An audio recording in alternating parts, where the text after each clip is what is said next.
Why the Axis had no heavy bombers. Most people picture the Second World War in the sky as a procession of giant four-engine bombers moving toward distant targets. That image is closely tied to the Allied war effort. The Axis powers never built a comparable heavy bomber force, and the reason is not as obvious as it first appears. A heavy bomber in that era meant something very specific. It was a large aircraft with four engines, built for long-distance missions and able to carry a substantial bomb load. Aircraft such as the B-17, B-24, B-29, and the Lancaster fit this description. They were designed for strategic bombing, which meant striking factories, rail centers, oil plants, and industrial districts far from the front lines, then returning across vast stretches of land or sea. Such aircraft were not simple enlargements of smaller bombers. They depended on powerful and reliable engines produced in large numbers. They required long concrete runways, extensive maintenance facilities, trained ground crews, and steady supplies of fuel and spare parts. Air crews needed months of preparation. A heavy bomber force was therefore a national undertaking, not merely an aviation project. This leads to the central issue. The real question is not simply why Germany or Japan did not produce fleets like the B-17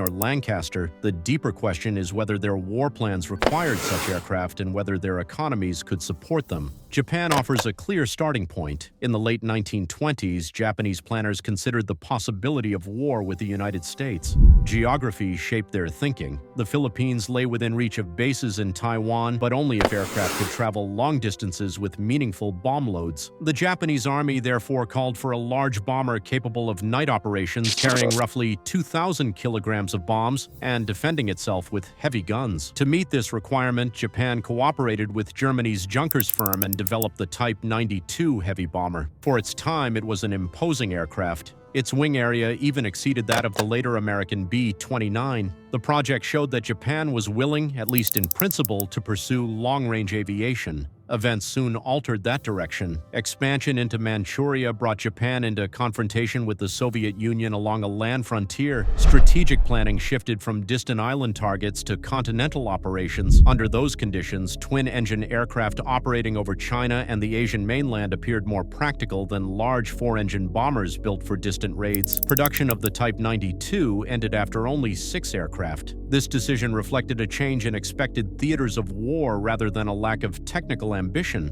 Strategic priorities moved, and aircraft development followed. Japan revisited the heavy bomber concept several times, though often at unfavorable moments. One effort involved the G5N, which drew on the American Douglas DC-4E prototype. Japanese planners assumed that an American design would provide a sound basis. The assumption proved incorrect. The DC-4E had already been judged too complex and overweight in the United States. Japanese engineers adapted it into a bomber, yet the aircraft remained heavy and underpowered.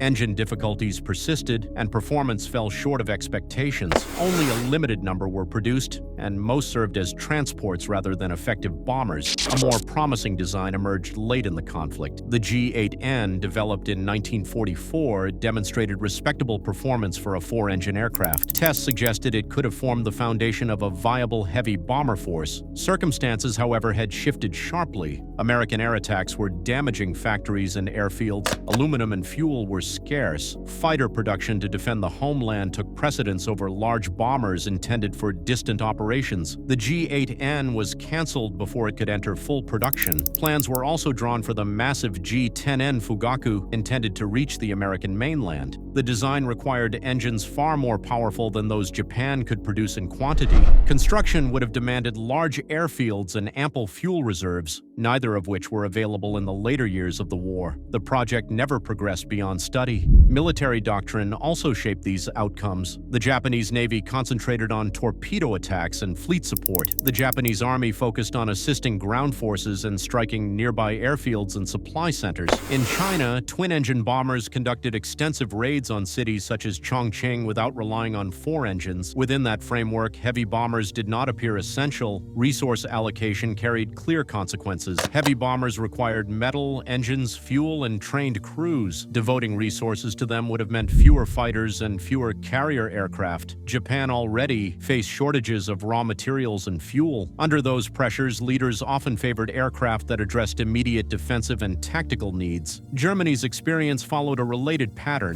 Early projects such as the Dornier Do 19 and Junkers Ju 89 explored four-engine designs with moderate range and payload. These programs encountered an engine industry still expanding and an economy not yet prepared for sustained long-range bombing campaigns. German strategy in the 1930s emphasized rapid, decisive wars on the European continent. The aim was to defeat neighboring states quickly and secure political settlements before prolonged conflict developed. Medium bombers such as the HE-111, Ju-88, and Do-17 suited this approach. They were less costly to produce, easier to maintain, and capable of supporting advancing ground forces. A large fleet built for distant industrial targets did not align closely with these expectations. The death of General Walter Wever in 1936 is often described as a decisive turning point. A common narrative suggests that Germany abandoned heavy bombers once he was gone. The historical record is more restrained. Wever supported long-range bombing, yet he also understood Germany's industrial constraints. Engine production and aluminum supplies were limited. Training large crews for four-engine aircraft required time and resources that were not abundant. Even before his death, early heavy bomber efforts had slowed. His loss removed an advocate, but it did not end a flourishing program. Germany did field a heavy bomber in the form of the Heinkel He-177. Although described as a four-engine aircraft, its engines were paired in two nacelles. Designers hoped to reduce drag and satisfy demands for dive capability. The result was troubled. Engines overheated, fires occurred, and repeated modifications followed. Production began before technical problems were fully resolved. Service units received aircraft that required constant attention. By the time the HE-177 became more reliable, the air situation had changed. Allied fighters operated freely over German territory, fuel supplies were shrinking, and factories faced sustained attack. Under these conditions, fighters for homeland defense received priority over heavy bombers intended for distant missions. The He-177 never developed into a stable and decisive force. Interest in striking the United States appeared in studies known as the America Bomber Program, including the Messerschmitt Me 264. Calculations suggested that transatlantic range might be possible. Practical considerations proved more difficult. Suitable bases would need protection from Allied attack. France was vulnerable to British bombers, while island options raised diplomatic and logistical problems. Sustaining such operations across the Atlantic would have strained German capacity. Even if a small number of aircraft had flown, their impact would have been limited.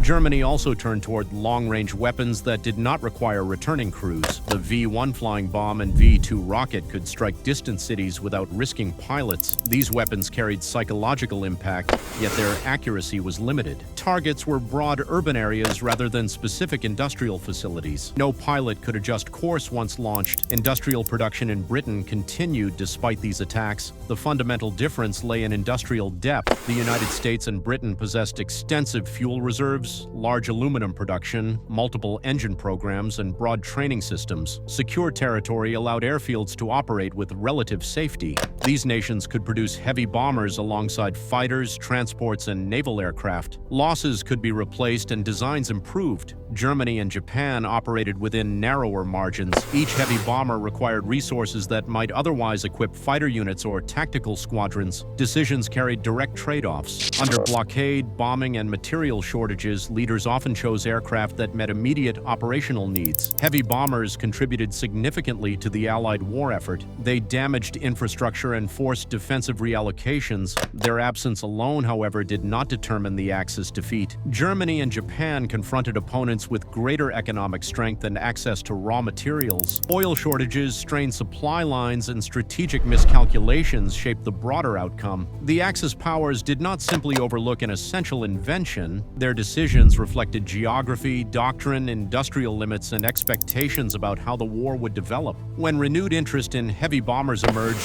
time and resources were already constrained. In war, technology follows strategy, and strategy follows circumstance. Germany and Japan faced circumstances very different from those of Britain and the United States. Consider subscribing and sharing your thoughts. Were heavy bombers indispensable instruments of victory, or were they the product of particular industrial advantages?